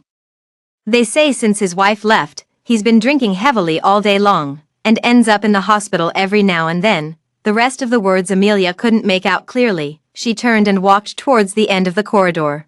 A gust of autumn wind blew through the window, chilling her enough to instinctively pull her coat tighter around herself. After finishing the phone call, she sat down on a nearby chair and waited quietly. Soon, a few more people came over and sat Amelia on the chairs opposite her, chatting idly. "Hey, have you heard that Diana has been released from prison?" Cough. "Who are you talking about? How could she be out? Wasn't she supposed to serve several more years?" The person who started the topic looked around before whispering, "I heard from my brother-in-law who works in the prison that Diana is pregnant again. That thing actually worked back then, after she entered prison." They quickly discovered she was pregnant, but Marshall kept suppressing it, not allowing her to leave, and even said he would take her for an abortion. Who would have thought that before they could send Diana for the abortion, he collapsed first. The Quincy family, afraid he might end up childless if this continued, took matters into their own hands and brought Diana to the old family residence. Just tell them to take good care of her, and after her child is born, send her away directly, ensuring she never returns to City Y again. Amelia listened in a daze until a staff member from Suixinuan handed her a large box. Only then did she snap out of it and thank them, then carried the food container back to the ward. But as she stood up, the autumn wind blew again, sending a chill through her that made her shiver. Back in the hospital room, Amelia handed one portion of the meal to the caregiver nearby. The caregiver thanked her while carrying the meal out, leaving the space to the three of them. During the meal, Amelia was distracted by what she had just heard. Amelia's mom asked with concern while adding food to her bowl, "Amelia, what's wrong with you?" Amelia snapped back to reality and quickly smiled, saying it was nothing. She was just thinking that not only was Marshall at this hospital now, but even Diana would come here for her prenatal checkups. If her uncle and aunt were to run into either one of them, wouldn't her aunt get so angry she'd fall ill again? She had to find a way to keep her uncle and aunt away from those two. But Amelia didn't know that Marshall's mom would never let Diana out. From Diana's release from prison and being taken to the Quincy family's home that day, the Quincy family had people watching her around the clock, even for prenatal checkups. They directly sent people to take her to the military hospital. They weren't afraid that Diana would run away. After all, the entire City Y was under the influence of the Quincy family. Where could she possibly escape to? The reason they didn't take her to the hospital where Marshall was located was because they knew their son detested Diana. If Marshall found out that Diana had been taken out of prison by them to carry the pregnancy, Diana's unborn child wouldn't stand a chance of survival. And Diana had never even considered escaping. After all, she learned her lesson after going through prison. She clearly knew that her current situation depended entirely on the child in her womb. As long as the child was born safely, she would never have to worry about food or clothing for the rest of her life. So now, the Quincy family could make her do whatever they wanted, and she had no choice but to obey. Didn't even dare to vent anger at the servants.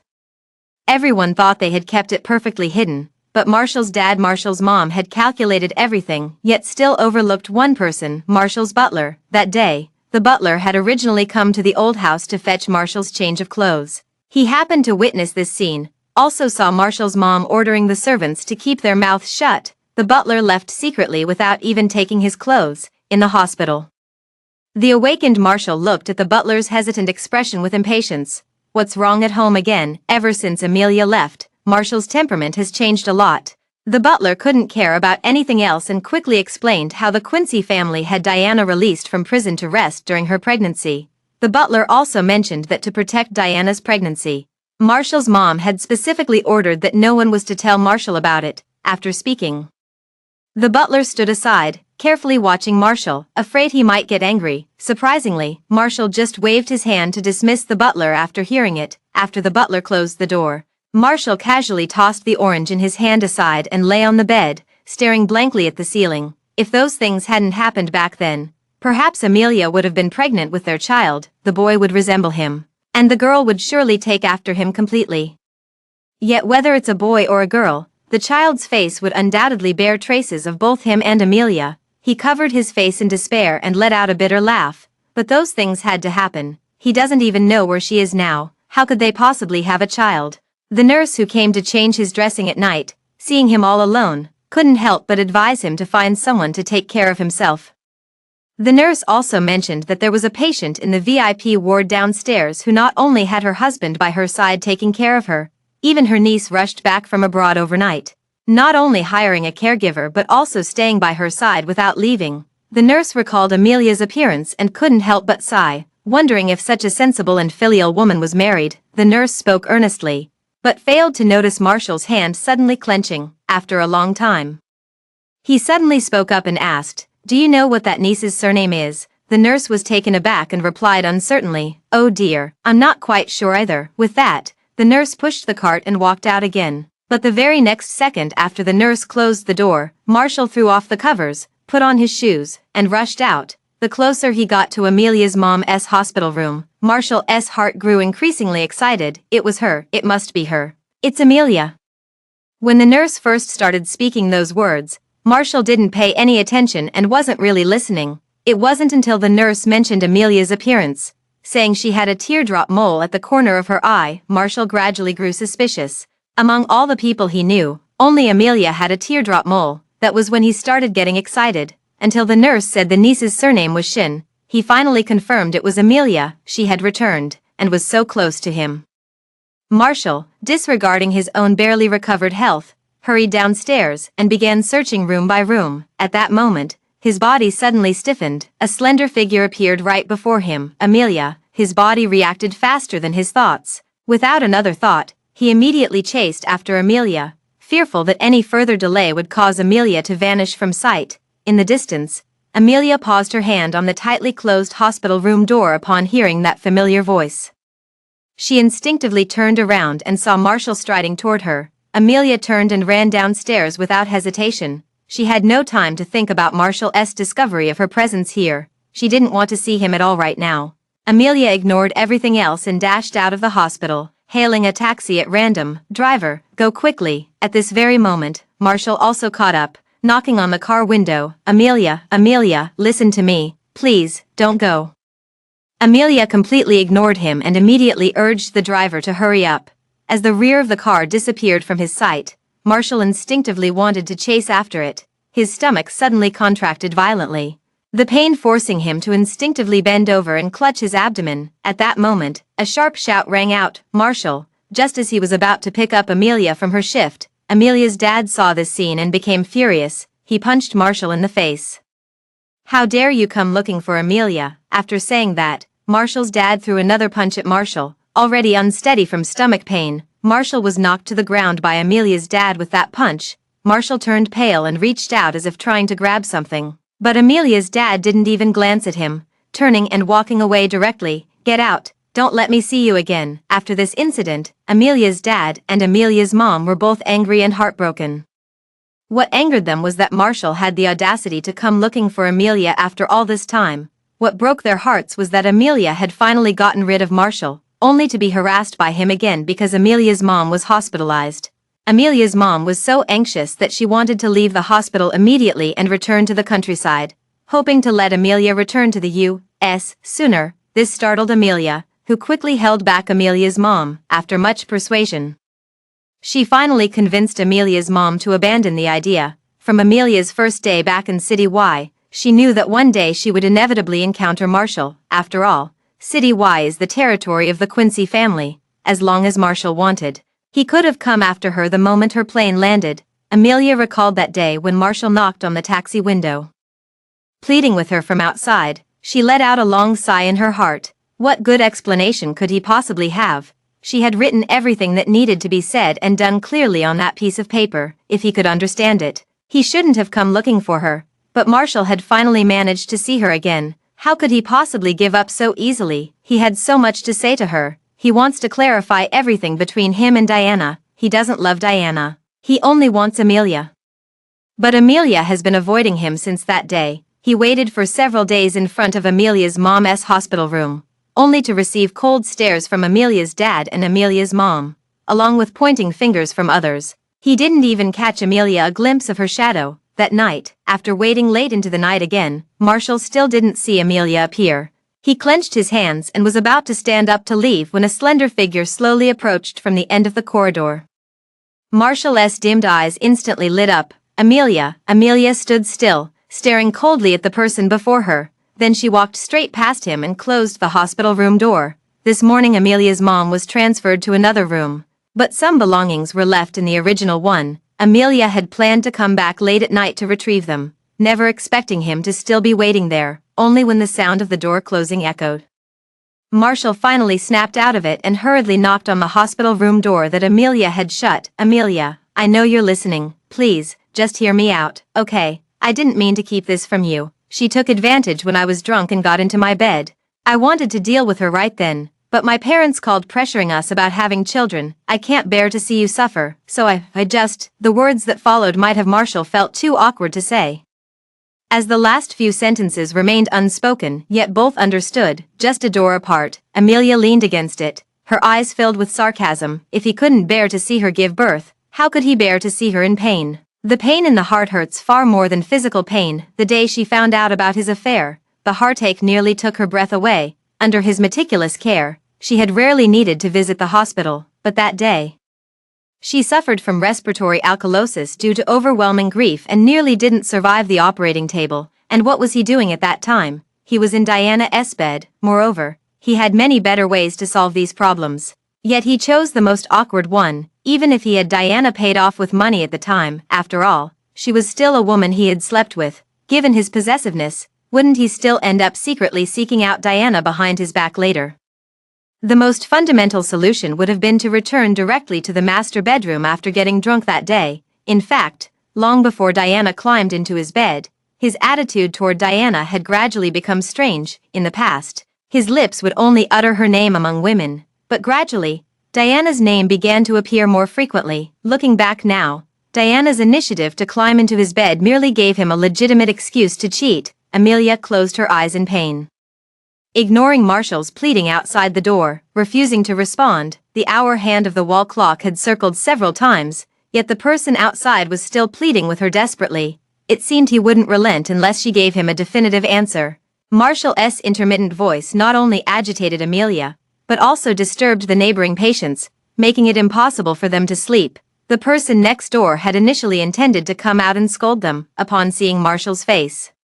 The words that were about to be spoken were swallowed back. In the end, the hospital room door was closed resentfully. Marshall then turned his head. Just as he was about to continue speaking, the tightly shut hospital room door was suddenly opened from inside. Amelia, the joyful smile on his face froze instantly when he saw Amelia's icy gaze. Marshall, perhaps because Amelia had spent some time abroad, her accent had become somewhat peculiar. Her voice, once gentle, had now turned cold and distant. I've already made myself clear that day. You keep saying you love me, but you only slept with Diana to stop me from getting pregnant. But every time after that, wasn't it you who initiated it? I've seen every single one of your encounters, even heard them. Amelia clenched her palms tightly. Even though so much time had passed, yet when she recalled Marshall and Diana entangled together, she still couldn't accept it, still felt sickened. Once tainted, always tainted. Stop making excuses for yourself. Our relationship ended the day you cheated. Amelia averted her gaze and no longer looked at him, holding the items in her hand as she prepared to leave, but Marshall panicked and reached out to grab her hand. No, it's not like that. I'm not dirty, Amelia. If you think I'm dirty, I'll go wash myself clean right away. Don't say these breakup words to me. Okay. Amelia forcefully pulled her restrained hand away, smiling mockingly. Then you shouldn't have cheated in the first place either. He was the one she fell in love with at first sight, the one she could rely on the most, the one she entrusted her life to, yet he had to cheat. Marshall, why did you cheat? Why did you have to fool around with another woman in bed every time I needed you? How can you say you love me without blushing or feeling guilty after cheating with another woman? Amelia, her voice remained calm, yet it transformed into the sharpest dagger, piercing straight into his heart. Marshall, cornered by her relentless approach, he finally collided with the wall with a thud, leaving him with no escape. Marshall, his face drained completely of color, he opened his mouth, only to find himself unable to say anything. Amelia abruptly withdrew her body, the mocking smile at the corner of her lips also disappearing. You can't even answer such a basic question for me. What else can you explain, Marshall, if possible? I'd rather have never met you. That way she wouldn't have been hurt by him time and again, nor suffered for so long. Amelia looked at the man before her, his eyes filled with anguish. He offered many explanations, yet those words seemed utterly feeble in the face of his infidelity. Apart from adding a few jokes, it serves no other purpose. Amelia gazed at him quietly, her eyes completely unreadable. Only after Marshall finished explaining did she speak softly. Are you done explaining? Marshall paused, then quickly nodded, looking at her with visible tension, like a child awaiting the outcome of their punishment. Unfortunately, Amelia didn't give him any response. She had already wasted too much time with him. If she didn't return soon, Amelia's dad, Amelia's mom, would surely worry.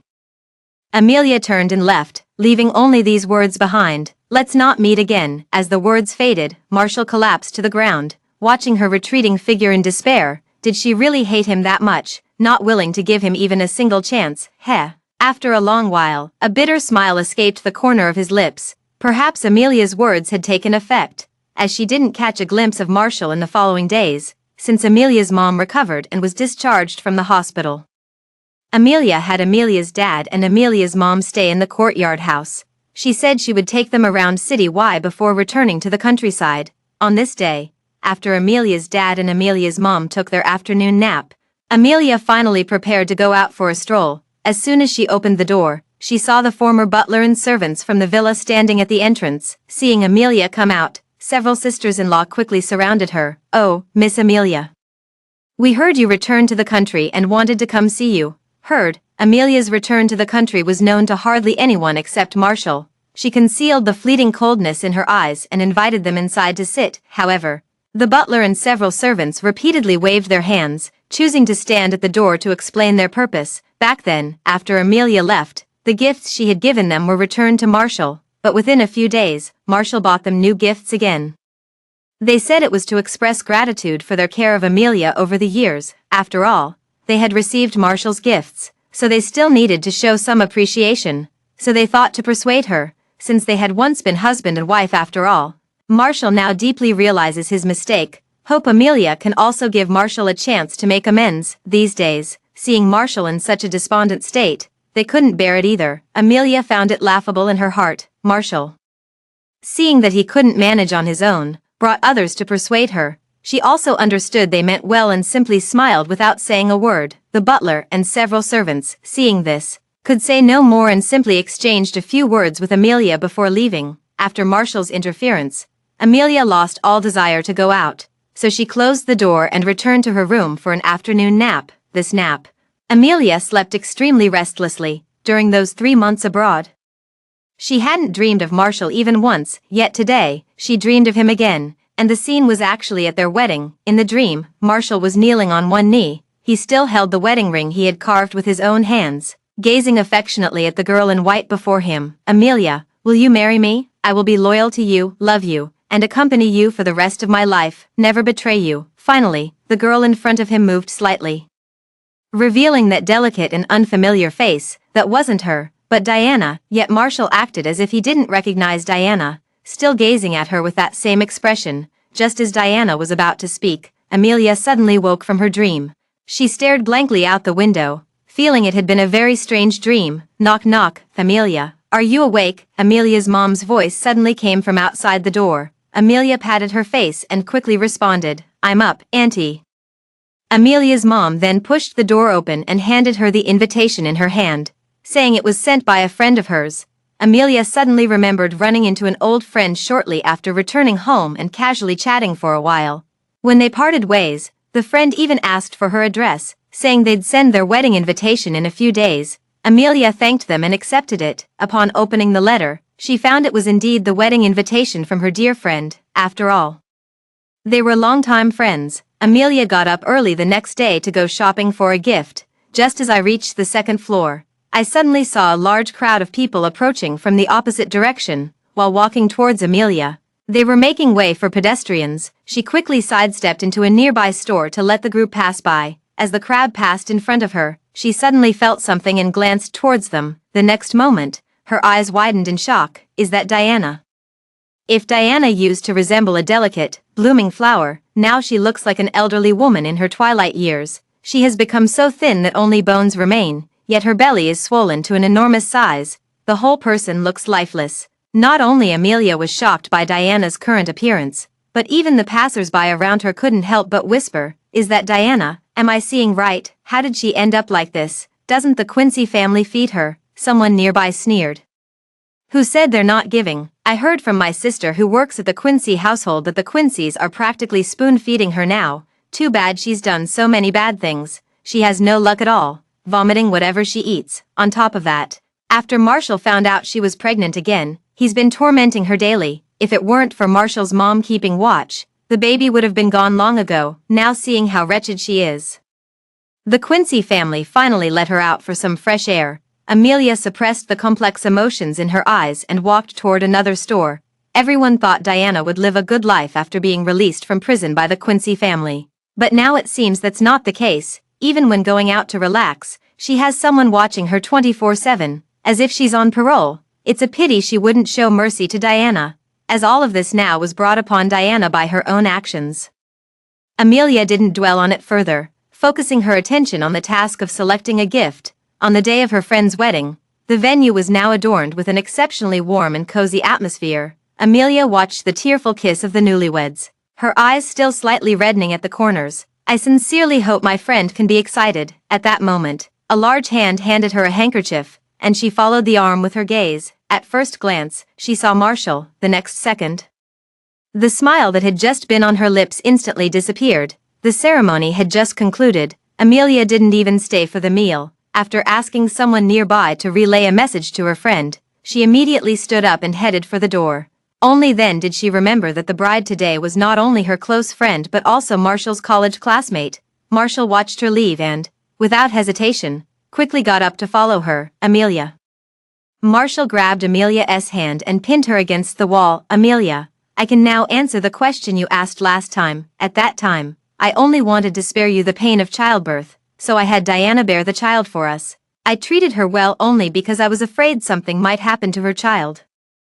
Since you don't like Diana, don't like this child, shall I get rid of them both for you? After saying all this, he looked at her with hopeful expectation, as if with just her nod, he could immediately dispose of Diana and the child in her womb. Amelia looked at the person before her, her eyes tinged with disappointment. He said so much, yet he placed all the blame for the affair on her. Or was it because he felt sorry for her giving birth, so he turned to Diana to have a child? To this day, he still thinks she left him because of Diana. Seeing that she didn't respond, he assumed she had agreed. The mere thought that as long as he got rid of Diana and the child in her womb, Amelia would return to him, he grew increasingly excited, even feeling an irresistible urge to kiss her. Slap. Before he could lean in for the kiss, Amelia's slap landed on his face first. Marshall, have you lost your mind? Amelia only realized it at this moment.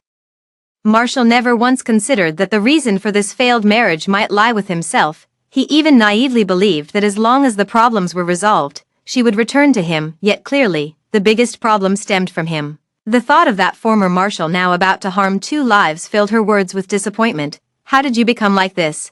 Why don't you consider whether it might be your own fault? Marshall covered his slapped cheek, staring blankly for a long moment before finally forcing a bitter smile. Yes, I've gone mad every single day since you left. I've been having nightmares. In my dreams, you always leave me in different ways, abandoning me. I'm going crazy from these nightmares. Now, as long as I can win you back, I'll try any method. After speaking, he no longer looked at her, turned around, and disappeared into the heavy rain. Marshall, no matter Amelia how loudly she called, he didn't stop his steps. Madman. But before Marshall could act, Diana went into premature labor again. The baby was immediately placed in an incubator after birth, yet within 3 days, the child still stopped breathing, sent Diana to the hospital. Marshall's mom gazed at the lifeless child, a flicker of pity flashing in her eyes. Truly a child without fortune. Seeing Diana was of no use, Marshall's mom withdrew all the caregivers assigned to Diana, leaving only the words, "Take the money and disappear as far as you can." Soon the hospital room became empty. Diana, clutching the bank card, finally couldn't hold back her sobs. Gone, all gone. Home didn't want her, Marshall didn't want her. Even the child she struggled for 3 days and 3 nights to give birth to has abandoned her. She broke down in tears, but not a single person came to comfort or pity her. The passing nurse outside heard Diana's heart-wrenching and desperate cries, only to silently roll her eyes. But before the nurse could finish rolling her eyes, a tall figure suddenly appeared before her. The nurse was so frightened that she quickly bowed and left. "Good day, Mr. Joe." Marshall ignored the nurse completely and stood directly in front of Diana's hospital room. Only when the crying inside gradually subsided did he push the door open and enter. The same room, the same 2 people. Diana looked at him, her eyes first showing a moment of shock, then instantly turning to hatred. "Marshall, are you satisfied now? I became like this all because of you. I have nothing left now." Looking at Diana's ferocious face, Marshall let out a cold laugh. "Satisfied? I still think it's too light." The mere thought of him being played like a fool by such a woman, causing Amelia to leave him. A surge of rage suddenly flared up in his heart. He strode forward, gripping her chin with one hand, his voice as cold as winter. "You should be grateful this child of yours didn't survive, otherwise you should have left with it." Diana's eyes, once filled with hatred, were now overwhelmed by fear. During her stay at Quincy's house while pregnant, She came to clearly understand Marshall's methods. Even though Marshall's mom had people guarding her around the clock, Marshall's men still found ways to sneak in and frame her. If she hadn't been lucky, she might have died quietly long ago. Feeling the trembling of the person in his hands, Marshall darkened his gaze.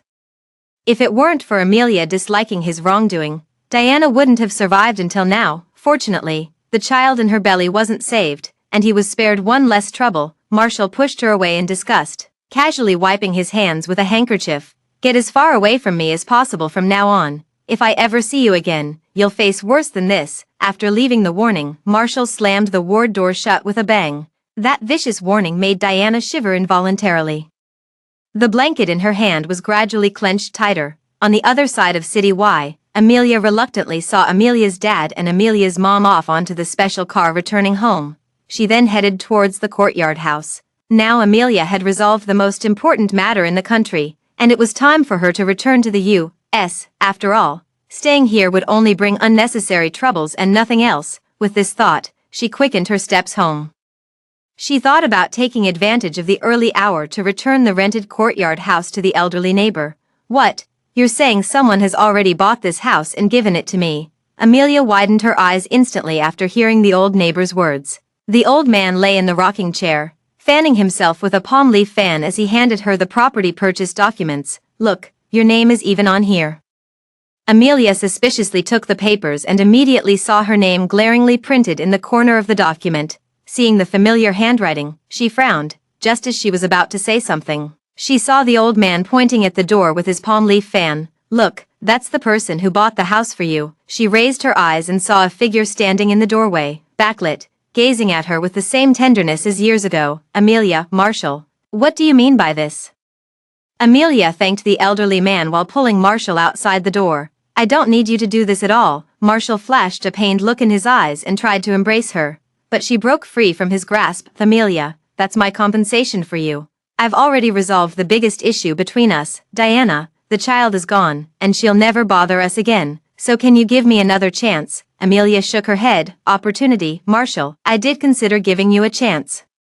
Marshall's eyes instantly lit up, only to dim again when she spoke her next words. If you had entered the master bedroom that day, or if you had confessed everything to me the next day, maybe there's still a chance for us. But how did you do it? Holding Diana in every corner of the house, even making wild love right beside her.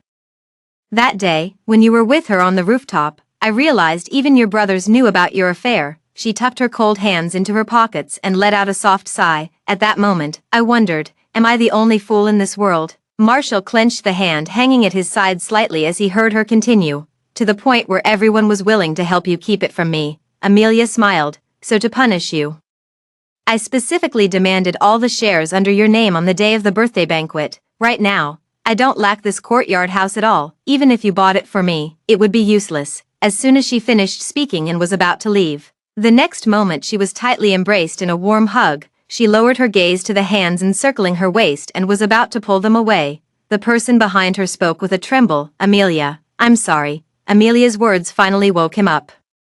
And he was finally willing to face the mistakes he had made. Since he was wrong, he would apologize and make amends. Amelia, hoping Amelia would forgive him and come back. But his apology was too late for Amelia. His apology could have been said the day after he slept with Diana, or say it when she still harbored illusions about him.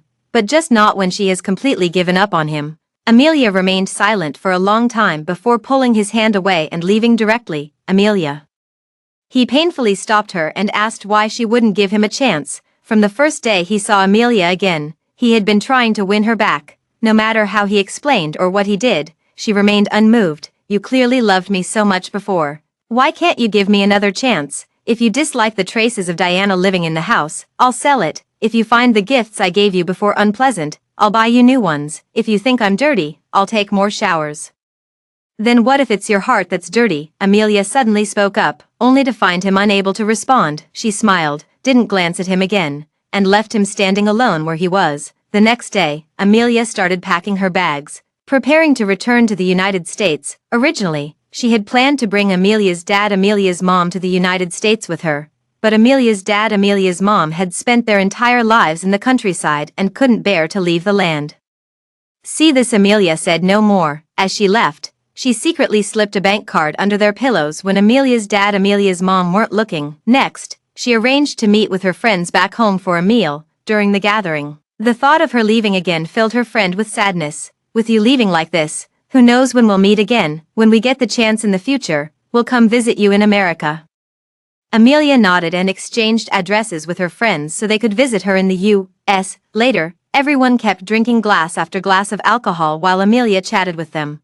Amelia was about to call the waiter to refill her tea after finishing the last sip in her cup. Just then, a tipsy friend waved his hand and said he would get her more tea himself. Everyone quickly urged him to sit down, but the man refused to listen and instead picked up the teapot and walked out of the private room. Before long, the sound of a heated argument could be heard from outside. The people in the private room exchanged glances and rushed out immediately. They saw their friend from earlier pushing and shoving with a few drunk people from the opposite side. Amelia felt her heart tighten and quickly moved with her friend to intervene in the fight. At that moment, someone from the opposite side picked up a bottle from somewhere and swung it at her head. Amelia. A panicked voice suddenly came from Amelia's overhead. The next second, she was securely held in the arms of Marshall, who had rushed over. Bang! The wine bottle shattered instantly, fragments falling to the ground along with the blood from his head. The entire restaurant fell silent in an instant. Murder, screams and shouts erupted into chaos. Marshall couldn't care about anything else, only frantically checking Amelia from head to toe. Only after confirming she was unharmed did he let out a sigh of relief. Amelia watched his anxious demeanor coldly and said, "Marshall, you didn't need to block for me. I would have dodged it myself." During those 6 months abroad, she had specifically taken combat training to protect herself. If he hadn't been there just now, she would have already taken that person down. Marshall's hands gripping her shoulders suddenly slipped away. She was showing him that even without him, she could live just fine, unlike him, who went completely crazy without her, hiding at home drinking all day. Just as he was about to say something, the restaurant manager, upon hearing the news, hurried over with a group of people. While directing someone to Marshall for emergency wound treatment, the manager was also busy handling the chaos at the scene, but Marshall stood motionless in place, even reaching out to grab Amelia's hand. Amelia pushed his hand away directly and insisted on helping her friends take the heavily intoxicated person to the hospital. But one friend politely declined her offer, explaining that the dinner was originally meant as a farewell gathering for her. No one had expected things to turn out like this. They already felt guilty enough. How could they possibly trouble her further? With that, the friend nudged her to go back early and pack her luggage. Amelia couldn't say anything more, so she turned and walked outside. Marshall had been watching her from the side. When he heard her friend tell her to go home early to pack, his heart suddenly panicked, and he grabbed her hand. "Amelia, where are you packing your bags to go this time?" Marshall's forehead wound had been treated, leaving only a gruesome gash. Combined with the panicked eyes beneath the injury, he appeared both pitiful and ridiculous. Amelia did not answer, only trying to withdraw her hand from his grip. But no matter how hard she struggled, she couldn't break free. Instead, he pulled her into his embrace. "Tell me, where exactly are you going?" Marshall's voice trembled, but Amelia remained cold and indifferent. Amelia finally looked up at the person before her, speaking with utter indifference. "Where I go? What business is it of yours?" Seizing the moment Marshall was stunned, she shook off his hand and strode toward the door. Marshall was about to chase after her when suddenly a tremendous force slammed into him. Bang! Amelia whirled around, staring in horror at the scene before her. Ever since Marshall was disabled in a car accident, he had become lifeless and gloomy. All day long, he would clutch the wedding photo of him and Amelia, endlessly calling out her name. Unable to bear the sight, everyone came to persuade Amelia. After all, they were once husband and wife, she should at least go see him.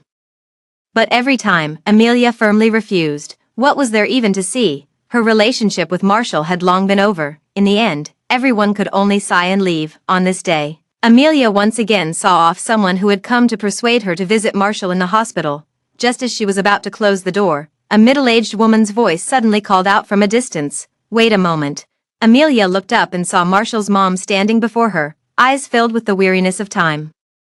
A steaming cup of tea was Amelia handed to Marshall's mom. Marshall's mom thanked her as she accepted it, taking a sip before explaining the purpose of her visit, still hoping Amelia could go to the hospital to see Marshall.